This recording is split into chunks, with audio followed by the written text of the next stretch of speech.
During my hospital stay, my parents sold my $18,000 engagement ring to pay for my brother's dream party. When I got home, Mom sneered, "Thanks to your ring, your brother finally got what he deserved." I laughed, and she demanded, "What's so funny?" Her grin disappeared when she found out the ring they sold was fake. The discharge nurse asked who was picking me up. I said, "My parents." That was still true at the time. An hour later, when I got dressed and walked into the waiting area, my phone buzzed. "Just take an Uber. You'll be fine." That was it. No punctuation, no apology, just a digital shrug. So that's how I went home, slumped in the back of an Uber, still wearing a hospital bracelet, while the driver told me about his fantasy football league. I nodded at the right moments. My head throbbed, my chest ached, and all I could think was 5 days in a hospital bed, and they couldn't give me one ride home. My fiance Mark wasn't there either. He'd wanted to cancel his work trip, but I told him not to. It was important, besides my parents had promised. I thought I could trust them with one simple task. Turns out I couldn't.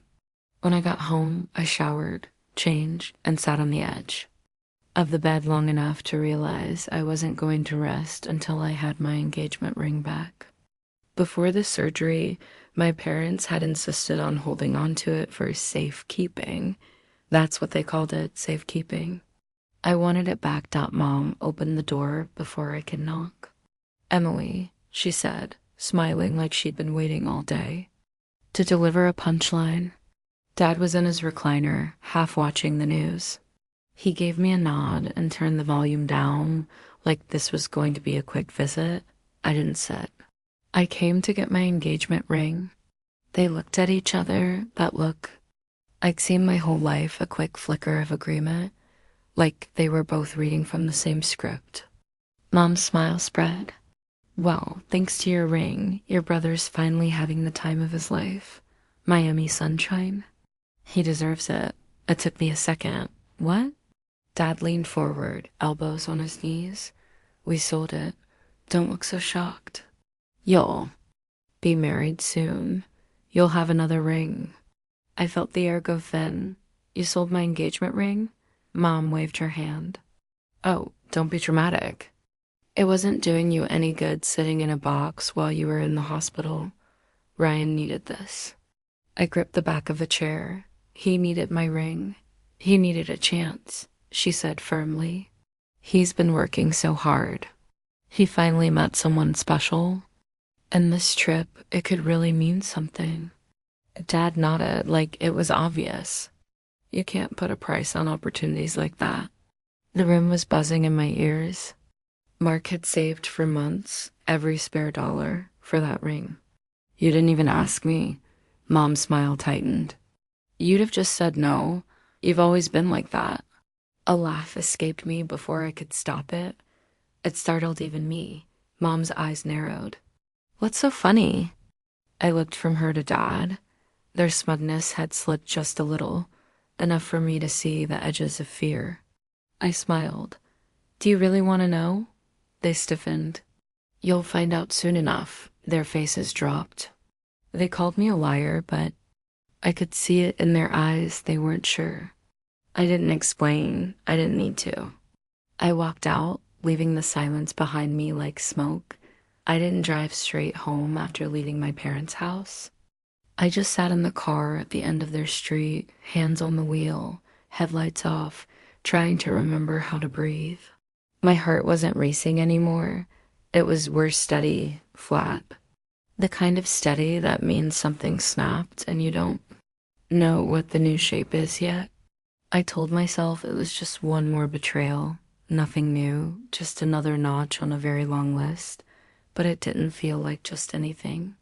It felt like every birthday, every holiday, every car ride home where Ryan was praised and I was ignored had suddenly lined up in a row, pointed right at me like knives. You know that moment after someone hits you with something unforgivable, and you can't even cry because your body hasn't caught up yet? That's where I was. And I thought, this didn't start today. This started years ago. Ryan was always the golden boy, 2 years older, which in our house might as well have been 10. He got the parties, the shiny new things, the encouragement. I got the speeches about being grateful for what you have. When he turned 10, he got a brand new bike with blue racing stripes. When I turned 10, I got a hand-me-down pink one with a bent handlebar. Mom said it built character. When Ryan wanted baseball lessons, they found the money. When I wanted art classes, I got laughed at. Don't be silly. Birthdays? His were events, friends, decorations, cake bigger than the table. Mine were sheet cake at home with the family, maybe one friend if she could get a ride. Every time I noticed the difference, every time I dared point it out, I got the same line. You're imagining things. Don't be dramatic. So I stopped pointing it out. I stopped asking. Somewhere along the way, I stopped expecting that the thing about growing up like that is you half believe it. You learn to think maybe I don't deserve nice things. Maybe I should. Be grateful for scraps. Even later, when I moved out, built a life, got a good job, I carried that quiet doubt with me like a shadow. And then I met Mark. Mark is not rich. He's not the guy with the corner office and a watch that costs more than rent. He's middle class, steady, hardworking. He's the kind of man who double checks receipts and makes sure his tires are rotated on time. But he is also the first man who ever made me feel like I wasn't too much and not enough at the same time. He listens. He shows up. He makes space for me, Dot, and when he proposed with that ring, God, I almost couldn't take it. My first instinct wasn't joy, it was guilt. This looks expensive, I whispered. You shouldn't have. He took my hand, slid it onto my finger. You deserve it, he said. You deserve the best. That's when I realized how starved I'd been for those words. Not because of the ring itself, but because of what it meant. Someone believed I was worthy. The ring wasn't just a diamond. It was proof that the story my parents wrote about me, the one where I was second best, wasn't true, Dot, and now, with the wedding 2 months away, that ring meant more than ever. Which is why, when my parents insisted on keeping it safe while I went into the hospital, every alarm bell in my body went off. It happened so casually. I just told them about the surgery. I was nervous, still trying to wrap my head around it. And Mom immediately said, "What about your engagement ring? You can't wear that in the hospital. It could get lost." "Let us hold on to it." Dad nodded. "We'll keep it safe." Safe? That word again. I should have said no. But here's the thing. My family, refusing them is an invitation to war. They don't let it drop. They don't respect boundaries, Dot, and honestly, I wanted to know. I wanted to see if they'd cross the line. I was pretty sure they'd cross. So I smiled and agreed. What they didn't know is that before I handed anything over, I'd already taken the real ring and hidden it at home in a place no one would ever think to look. What I gave them was a replica. I kept that secret to myself. I didn't tell Mark. I didn't tell a friend, no one. Because the truth is, I didn't just want to protect the ring. I wanted to protect the proof of what I'd always suspected, that if they were given the chance, my parents would choose Ryan over me every time, even if it meant selling off the one thing in my life that symbolized love and commitment. So, when they sat there tonight, smug, bragging about how Ryan was having the time of his life in Miami thanks to my engagement ring, I laughed. I laughed because they thought they'd won. And I laughed because I knew something they didn't. The real ring never left my side. I wish I could say that gave me peace, that knowing I outsmarted them erased the sting of their betrayal. But it didn't. The sting was still there, sharp and burning. Because even though I had the ring, I still didn't have what most people take for granted. Parents who put their daughter first. Parents who didn't see me as collateral damage in their mission to make Ryan's life easier. But at least this time, I wasn't powerless. At least this time, the damage wasn't mine. And they had no idea what kind of mess they'd just walked themselves into. I wish I could tell you my parents just sat in their smug little living room forever, clinking glasses over how clever they were, but that would have been too easy. No, the first crack came a few hours after I left their house. My phone lit up around midnight, buzzing across the nightstand like it was trying to crawl away. 5 missed calls from Mom, 2 from Dad, 1 from a number I didn't recognize but knew was them anyway. I let it ring. I wasn't in the mood to hear. Another lecture about how dramatic I was. By the 10th call, I gave in. Curiosity is a terrible thing. Emily. Mom's voice came through, sharp, like she'd been pacing for hours. What did you do? I sat up in bed. Good evening to you too. Don't play games, she snapped. They said the ring is fake. So the appraisal had landed. Dad's voice thundered in the background. Is Mark's ring fake? Did he trick you? I pinched the bridge of my nose. No, the real ring is fine. Then, what is this? Mom demanded. What did you give us? How could you humiliate us like this? Humiliate them? That choice of word almost made me laugh. I gave you exactly what I meant to give you, I said, calm, even deadly polite. You chose to sell something that didn't belong to you.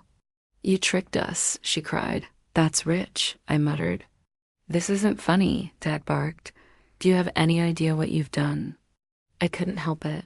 Oh, I have a very good idea. Do you? Silence, the kind that says, yes, they do. Here's the thing about my parents.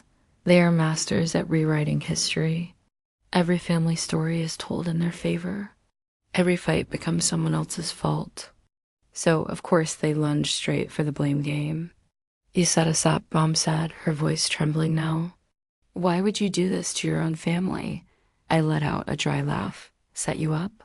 You begged me to hand it over. You didn't borrow it. You took it. You sold it. That's theft. Family doesn't get you off the hook for that. Don't twist this around, Dad growled. I pictured him in his recliner, red-faced, gripping the armrest like it was a steering wheel he couldn't control. It almost made me smile. Almost. They begged, of course. Between the accusations came the pleas. You have to help us, Mom said. This is serious. It's your mess, I said. We can't fix it without you. You should have thought of that before selling what wasn't yours. He needed this, she shouted suddenly.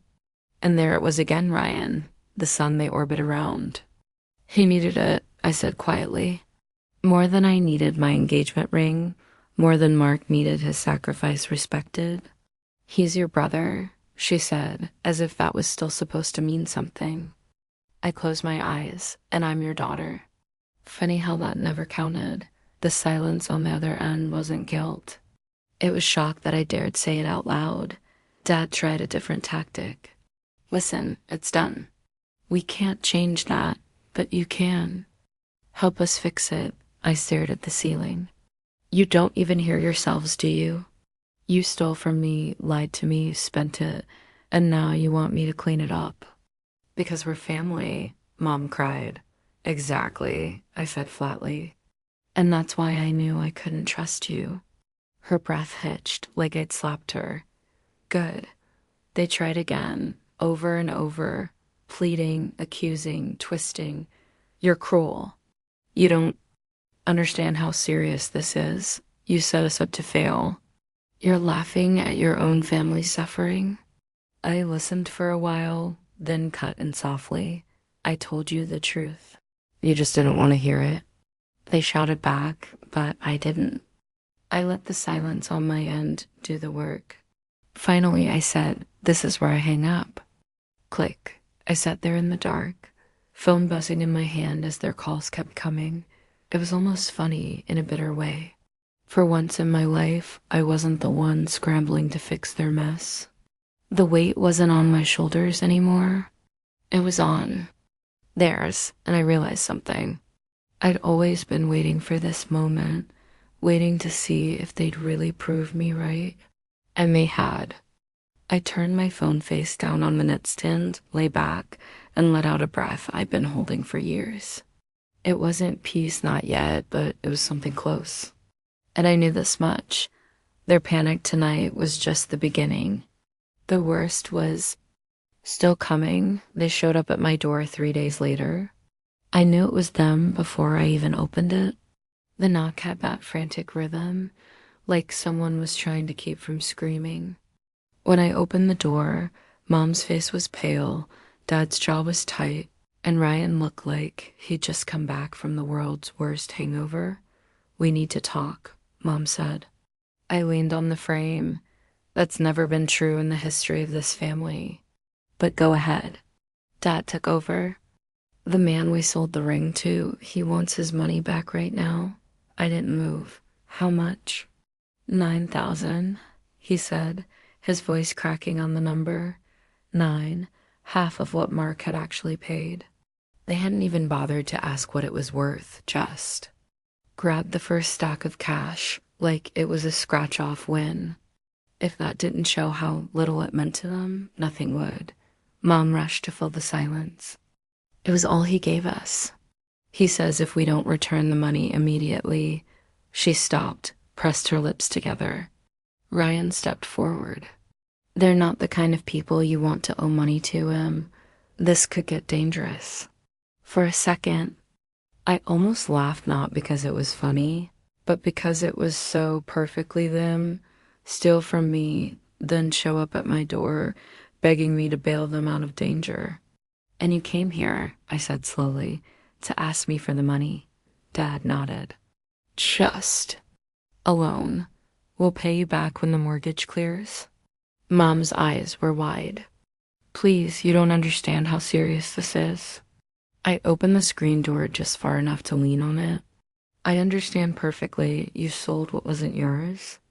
You spent the money, and now you want me to make it go away. You don't get it." Ryan's voice cracked. "This isn't about you anymore. It's about all of us." "No," I said, calm and cold. "It's about you." "It always is." Mom's face tightened. "We're your family." I held her gaze. "That hasn't meant what you think it means for a long time." I closed the door. They stayed outside for another few minutes, voices muffled, then finally left. I didn't watch them go dot the next morning. My phone rang. Ryan, I almost didn't answer. But curiosity got the better of me. He didn't waste time. Because of you, they had to max out every credit card. They even took payday loans to cover the 9 grand. Their credit is wrecked. They can't remortgage now. They might lose the house. I took a sip of coffee. That sounds rough. Rough? His voice cracked. You ruined their lives. I laughed once, sharp. I ruined their lives? You blew $9,000 on a weekend in Miami. Tell me again who ruined what. That trip mattered. He snapped. You'll never understand. You're right, I said. I won't. You're unbelievable. I finally am, I said, and hung up. The fallout came. In pieces. A cousin sent me a screenshot from the family chat, a for sale sign planted in front of the house. An aunt called, her voice full of pity dressed as judgment. Mom's message in the thread, we're moving into something more manageable. Manageable. That was one word for it. The truth was simpler. They'd borrowed so recklessly to cover the 9 grand that their credit was destroyed. The bank wouldn't give them a refinance. The only option left was to sell. And they did. 2 months later, I walked down the aisle in a dress that actually felt like mine. Mark stood waiting, steady and sure, the way he always was. The ring, my real ring, glinted on my finger as he took my hands. My parents weren't there. Neither was Ryan, not by accident, not by oversight. I hadn't invited them. For the first time, I didn't feel like I was missing anything. After the wedding, I found out they'd moved into a rental across town, smaller, cheaper, reputation in shreds. People kept asking if I felt guilty. I didn't. They lost their house, but I lost nothing except people who never truly valued me. And for once, that felt like a fair trade. Fast forward a year. By then, I was 8 months pregnant, swollen ankles, a belly that made bending over an Olympic sport, and a calendar covered in doctor appointments. Mark was nesting in his own way, assembling furniture with the seriousness of a surgeon, researching car seats like he was prepping for trial. And then the messages started again. It began with Mom, short and syrupy. We want to see the baby when it's born. We'll be good grandparents. Let's put the past behind us. I ignored it. Then Dad, think about the baby. Don't punish us forever. Ignore. Then Ryan, still somehow convinced his voice carried weight. This is bigger than you. The baby deserves family. I laughed out loud at that one. The idea of Ryan giving parenting advice was like a cat teaching swimming lessons. I stayed quiet, but relatives never do. An aunt texted me, "Why are you being so cruel? They're devastated. Everyone's saying you won't even let them see their own grandchild. Haven't they suffered enough? Stop making everything about yourself." It snowballed.